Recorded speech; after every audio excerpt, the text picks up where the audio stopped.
Assalamualaikum warahmatullahi wabarakatuh. Perkenalkan, nama saya Rifa Melani dengan nomor NPM 130123108. Di sini saya akan menyimpulkan daftar pusaka atau yang telah dikaji oleh teman-teman saya dengan judul Hikmat dan Kebijaksanaan. Kebijaksanaan secara terminologis mengacu kepada kemampuan berpikir rasional atau logis.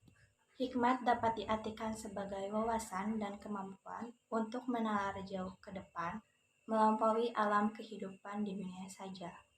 Hikmat dan kebijaksanaan adalah dua konsep penting dalam Pancasila. Butir Pancasila keempat menyatakan bahwa kerakyatan yang dipimpin oleh hikmah kebijaksanaan dalam pemusyawaratan perwakilan. Sila keempat juga mengandung makna dan prinsip-prinsip dalam kehidupan. Dengan demikian, dalam menjalankan proses demokrasi merupakan suatu kewajiban untuk menjalankan sila-sila tersebut sebagai landasan filosofis yang ditaati dan diimplementasikan secara konsisten untuk mencapai tujuan negara. Sila keempat juga mengedepankan calon-calon yang jujur, adil, dan bijaksana dalam pengambilan keputusan dan meluhurkan kekeluargaan dan gotong royong. Dalam perspektif Al-Quran, hikmat dapat diartikan sebagai kebijaksanaan, pemahaman yang mendalam, atau pengetahuan yang bermanfaat.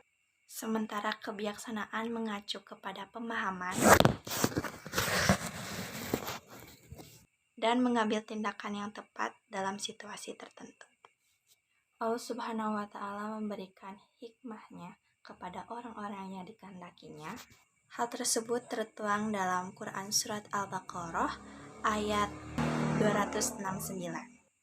Sedangkan kebijaksanaan dalam bahasa Yunani yaitu Philo dan Sophia yang artinya cinta kebijaksanaan. Istilah tersebut sering didengungkan ketika membahas filsafat. Hikmat dan kebijaksanaan terdapat juga dalam Quran Surat Asy-Syura berdasarkan sila keempat juga sebagai petunjuk dalam pelaksanaan kepemimpinan serta dalam mengambil sebuah keputusan. Dalam mengambil keputusan harus secara bijak dengan tetap berdasarkan musyawarah. Hal ini terdapat dalam Quran As-Sad. Rasulullah Shallallahu Alaihi Wasallam juga diperintahkan oleh Allah untuk tetap bersikap teguh melaksanakan hasil musyawarah tersebut dengan bertawakal kepada Allah Subhanahu wa Ta'ala. Hal ini tertuang dalam Quran Surat Ali Imran ayat 159. Fenomena atau kasus empirik, di sini saya akan membahas satu yaitu tentang korupsi yang tidak ada habisnya. Mari kita lihat videonya. Ini dia daftar kasus korupsi terbesar di Indonesia. Yang pertama ada kasus penyerobotan lahan Riau dengan nilai korupsi 78 triliun. Kasus ini nyeret konglomerat sawit namanya Surya Darmadi. Yang kedua ada kasus kondensat dengan nilai korupsi 38 triliun. Kasus migas ini nyeret nama Honggo Wendratno yang sempat kabur ke luar negeri dan juga beberapa petinggi BP Migas lain. Yang ketiga ada kasus korupsi Asabri senilai 22 triliun rupiah. Korupsi ini nyeret banyak nama tersangka kayak Beni Cokro, Heru Hidayat, dan juga 2 mantan direktur PT Asabri. Yang keempat ada kasus korupsi Jiwasraya nih senilai 17 triliun rupiah. Tersangka kasus Jiwasraya ini ada 6 orang termasuk Beni Cokro dan juga Heru Hidayat lagi. Yang semua itu dihukum penjara seumur hidup. Dan yang kelima ada kasus korupsi Menara BTS senilai 8 triliun rupiah yang nyeret nama mantan Menkominfo Johnny G. Plate. Menurut kamu mana nih yang paling parah? Ceritain yuk. Harus dilakukan dalam mengatasi korupsi.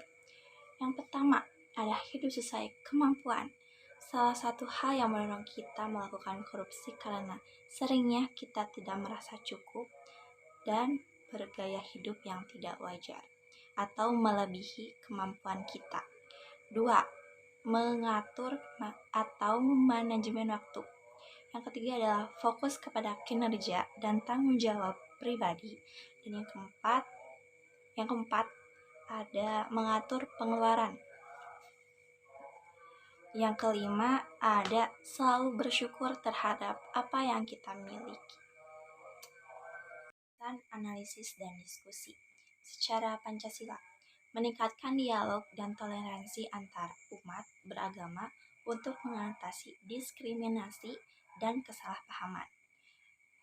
dan meningkatkan penerapan nilai-nilai Pancasila dalam kehidupan sehari-hari dan kehidupan di masyarakat di era globalisasi ini seperti saling menghargai perbedaan, baik itu agama maupun apapun.